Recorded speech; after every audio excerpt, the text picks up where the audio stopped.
సంఖ్యాకాండం పరిశుద్ధమైన బైబిల్ గ్రంథంలో ఉండి సంఖ్యాకాండం 6వ అధ్యాయాన్ని చదువుకుంటాం. మరియు యెహోవా మోషేకి ఇలాగు సెలవిచ్చెను, నీవు ఇశ్రాయేలులతో ఇట్లనము, పురుషుడే గాని స్త్రీయే గాని యెహోవాకు నాజీరగుటకు ఎవరైనాను మొక్కుకొని తన్ను తాను ప్రత్యేకించుకుని నెడల వాడు ద్రాక్షారస మద్యములను మానవలైను. ద్రాక్షరసపు చిరకైనను మద్యపు చిరకనైనను త్రాగవలదు. ఏ ద్రాక్షరసమునైనను త్రాగవలదు. పచ్చివి కానీ ఎండినవి కానీ ద్రాక్ష పండ్లను తినవలదు. అతడు ప్రత్యేకంగా నుండి దినములన్నీ పచ్చికాయలే కానీ పైతోలే కానీ ద్రాక్షవల్లిని పుట్టినదేదీ తినవలదు. అతడు నాజీరగుటకు మొక్కుకునే దినములన్నిట్లో మంగళకత్తి అతని తల మీద వేయవలదు. అతడు యెహోవాకు తాను ప్రత్యేకించుకుని దినములు నెరవేరు వరకు అతడు ప్రతిష్ఠితుడై తన తల వెంట్రుకలను ఎదగనీయవలెను. అతడు యెహోవాకు ప్రత్యేకంగా నుండి దినములన్నిటిలో ఏ శవమును ముట్టవలదు. తన దేవునికి మీదు కట్టబడిన తల వెంట్రుకలు అతని తల మీద నుండును గనుక అతని తండ్రిని కానీ తల్లిని కానీ సహోదరుడు కానీ సహోదరి కానీ చనిపోయినను వారిని బట్టి అతడు తాను అపవిత్రపరచుకొనవలదు. అతడు ప్రత్యేకంగా ఉండు దినములన్నీ అతడు యెహోవాకు ప్రతిష్ఠితుడుగా ఉండును. ఒకడు అతని యొద్ద హఠాత్తుగా చనిపోవటం వలన ప్రత్యేకంగా ఉండు వాని తల అపవిత్రపరచబడిన ఎడల అతడు పవిత్రపరచబడు దినమున అనగా 7వ దినమున తన తల గురిగించుకొనవలెను. 8వ దినమున అతడు 2 తెల్లగోలనైనను 2 పావురపు పిల్లలనైనను ప్రత్యక్షపు గుడారం యొక్క ద్వారం వద్దనున్న యాజకుని వద్దకు తేవలెను. అప్పుడు యాజకుడు ఒకదానితో పాప పరిహారార్థ బలిని 2వ దానితో దహన బలిని అర్పించి వాడు శవం ముట్టుట వలన పాపి అయినందున వాని నిమిత్తం ప్రాయశ్చిత్తం చేసి ఆ దినమున వాని తలను పరిశుద్ధపరచవలెను. మరియు తాను ప్రత్యేకంగా ఉండు దినములను మరలా యెహోవాకు తాను ప్రత్యేకించుకొని అపరాధ పరిహారార్థ బలిగా 7 గొర్రెపిల్లను తీసుకుని రావలేను. తన వ్రత సంబంధమైన తల వెంట్రుకలు అపవిత్రపరచబడెను కనుక మునుపటి దినములు వ్యర్థమైనవి. నాజీరు ప్రత్యేకంగా ఉండు దినములు నిండిన తర్వాత వాని గూర్చిన విధి ఏదనగా ప్రత్యక్షపు గుడారం యొక్క ద్వారం వద్దకు వానిని తీసుకుని రావలేను. అప్పుడు అతడు దహన బలిని గాను నిర్దోషమైన 7 మగపిల్లను దహన బలిగాను నిర్దోషమైన 7 మగ గొర్రెపిల్లను పాప పరిహారార్థ బలిగాను నిర్దోషమైన 7 ఆడు గొర్రెపిల్లను సమాధాన బలిగాను నిర్దోషమైన 1 పొట్టేలును గంపెడు పొంగని పిండి అనగా గోధుమ పిండి వంటలను నూనె కలిపిన గోధుమ పిండితో చేసిన భక్ష్యములను నూనె పూసిన పొంగని పూరీలను వాటి నైవేద్యమును పానార్పణములను అర్పణగా యెహోవా యొద్దకు తేవలెను. అప్పుడు యాజకుడు యెహోవా సన్నిధికి వాటిని తెచ్చి అతని నిమిత్తం పాప పరిహారార్థ బలిని దహన బలిని అర్పింపవలెను. యాజకుడు ఆ గంపెడు పొంగని భక్ష్యములలో ఆ పొట్టేలును యెహోవాకు సమాధాన బలిగా అర్పింపవలెను. వాని నైవేద్యమును వాని పానార్పణమును అర్పింపవలెను.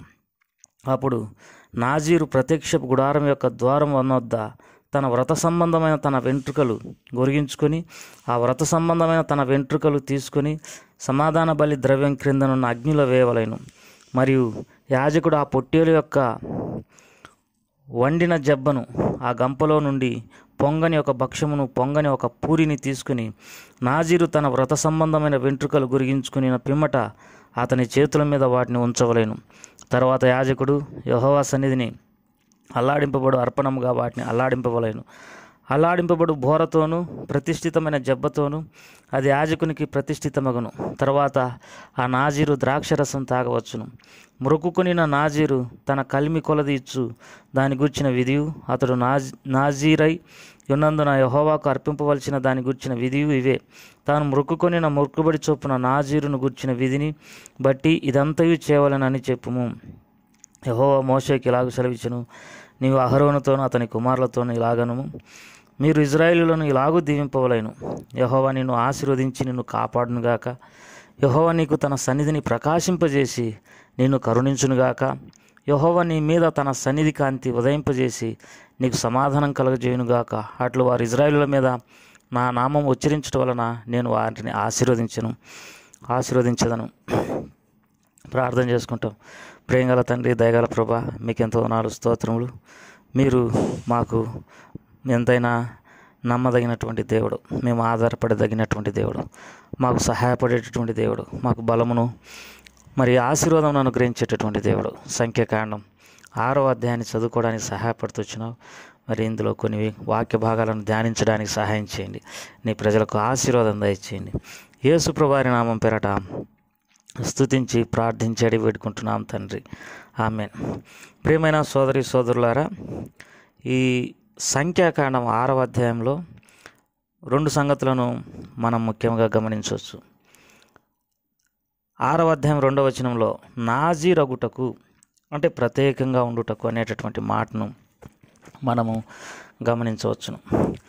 మరి ఇక్కడ నాజీరు అనే సంగతి 2 రీతులుగా మనము అర్థం చేసుకోవచ్చు. కొంతకాలం వరకు మరి తమ పాపాన్ని పోగొట్టుకోవడానికి, తాము దేవునికి దగ్గరగా ఉండడానికి నాజీరవడం. రెండవది, జీవితకాలం అంతా దేవునికి దగ్గరగా ఉండడానికి నాజీరవడం అన్న సంగతి మనం దేవుని వాక్యంలో చూడగలం. ఈ సంగతి 1 సమూయేలు గ్రంథం 1వ అధ్యాయంలో మనం గమనించగలం. దేవుని వాక్యమైన పరిశుద్ధ గ్రంథం బైబిల్లో నుండి మరి 1 సమూయేలు గ్రంథం 1వ అధ్యాయం 11వ వచనం, సైన్యములకు అధిపతియగు యెహోవా, నీ సేవకురాలనైన నాకు కలిగిన శ్రమను చూసి, నీ సేవకురాలనైన నన్ను మరొక జ్ఞాపకం చేసుకొని, నీ సేవకురాలనైన నాకు మగపిల్లను దయచేసిన ఎడల వాని తల మీదికి క్షౌరపు కత్తి అన్నటికీ రానేక వాడు బ్రతుకు దినములన్నిటను నేను వానిని యెహోవాగు నీకు అప్పగింతునని మొక్కుబడి చేసి కొనెను. ఆమె యెహోవా సన్నిధిని ప్రార్థన చేయుచుండగా ఏలి ఆమెను కనిపెట్టుచుండెను. ఇక్కడ తన కుమారుని జీవితాంతం దేవునికి మరి అర్పించడానికి ఇక్కడ మరి అన్న మొక్కుకున్నట్లుగా మనం చూడగలం. తర్వాత మరి సంసోన్ విషయంలో కూడా దేవదూత ఈ సంగతి మరి మనోహ అనేటటువంటి తన తండ్రికి చెప్పినట్టుగా దేవుని వాక్యంలో చూడగలం. న్యాయాధిపతుల గ్రంథంలో ఈ వాక్య భాగాన్ని చదువుకుంటాం. న్యాయాధిపతుల గ్రంథం, దేవుని వాక్యమైన పరిశుద్ధ గ్రంథం బైబిల్లో నుండి న్యాయాధిపతుల గ్రంథం 13వ అధ్యాయం 5వ వచనం, నీవు గర్భవతి కుమారుని కందు అతని తల మీద మంగళకత్తి వేయకూడదు. ఆ బిడ్డ గర్భమున పుట్టినది మొదలుకొని దేవునికి నాజీరు చేయబడిన వాడై ఫిలిప్తీయుల చేతిలో ఉండి ఇజ్రాయేలులను రక్షింప మొదలుపెట్టునని ఆమెతో చెప్పగా, నాజీరు చేయబడినటువంటి వారై, వ్రతము లేకపోతే ప్రత్యేకింపబడినటువంటి వాడై. కాబట్టి కొత్త నిబంధన ప్రకారము మనము లోకం నుండి వేరు చేయబడినాం, ఇక దేవునికి ప్రతిష్ఠితులం. అందుకే కొరింథీయులకు రాసిన 2వ పత్రికలో ఈ మాట మనం చదువుకోగలం. కొరింథీయులకు రాసిన 2వ పత్రిక, పౌలు కొరింథీయులకు రాసిన 2వ పత్రిక 6వ అధ్యాయం 16, 17, 18 వచనాలు కలిసి ఉన్నాయి, మనం చదువుకుంటాం. లేకపోతే 14వ వచనం నుండి, మీరు అవిశ్వాసులతో విజ్జోడుగా ఉండకుడి, నీతికి దుర్నీతితో ఏం సాంగత్యం, వెలుగునకు చీకటితో ఏం పొత్తు, క్రీస్తునకు బెలియాలతో ఏం సంబంధం, అవిశ్వాసితో విశ్వాసికి పాలెక్కుడిది, దేవుని ఆలయమునకు విగ్రహములతో ఏమి పొందిక, మనం జీవంగల దేవుని ఆలయమై ఉన్నాం. అందుకు దేవుడు ఇలాగు సెలవిస్తున్నాడు, నేను వారిలో నివసించి సంచరింతును, నేను వారి దేవుడనయుందును, వారు నా ప్రజలయుందురు. కావున మీరు వారి మధ్య నుండి బయటలు వెళ్ళి ప్రత్యేకంగా ఉండుడి, అపవిత్రమైన దానిని ముట్టకుడని ప్రభువు చెప్తున్నాడు. మరియు నేను మిమ్మల్ని చేర్చుకుందును, మీకు తండ్రినయుందును, మీరు నాకు కుమారులను కుమార్తెలయుందురని సర్వశక్తి గల ప్రభువు చెప్తున్నాడు. ఇక్కడ కావున మీరు వారి మధ్య నుండి బయలువెళ్ళి ప్రత్యేకంగా ఉండుడి, లోకం నుండి, పాపం నుండి, అవిశ్వాసుల నుండి, దయ్యాల నుండి, మరి లోక సంబంధమైనటువంటి ఈ మనుషుల నుండి మనల్ని మనం వేరు చేసుకొని ప్రత్యేకంగా ఉండాలి. అపోస్తలుల కార్యం 2వ అధ్యాయంలో మరి దేవుని వాక్యం సెలవిస్తుంది, అనుదినం రక్షించబడుచున్న వారిని దేవుడు తన సంఘంలో చేర్చుకొనిచుండెను. అపోస్తలుల కార్యం 2:47లో ప్రభు రక్షణ పొందుచున్న వారిని అనుదినం వారితో చేర్చుకునేను. సంఘం అనగా రకరకాలుగా మరి జీవించేటటువంటి వ్యక్తుల సమూహం కాదు, దేవునికి భయం కలిగి జీవించేటటువంటి వ్యక్తుల సమూహం. కాబట్టి మనము రక్షణ పొందినటువంటి వారిని, లోకం నుండి, పాపం నుండి, శాపం నుండి విడిపింపబడినటువంటి వారిని. ఇంకొక వాక్య భాగాన్ని ప్రకటన గ్రంథంలో మనం చదువుకుంటాం. ప్రకటన గ్రంథం దేవుని వాక్యంలో ఈ మనం లోకం నుండి ఏ రీతిగా వేరు చేయబడి దేవుని సంతతిగా, దేవుని ప్రజలుగా, దేవునికి రాజ్యముగా, యాజకులుగా ఏర్పాటు చేయబడుతూ వచ్చినామో మనం దేవుని వాక్యంలో చదువుకుంటాం. ప్రకటన గ్రంథం 5, 9, 10 వచనాలు కలిసి ఉన్నాయి.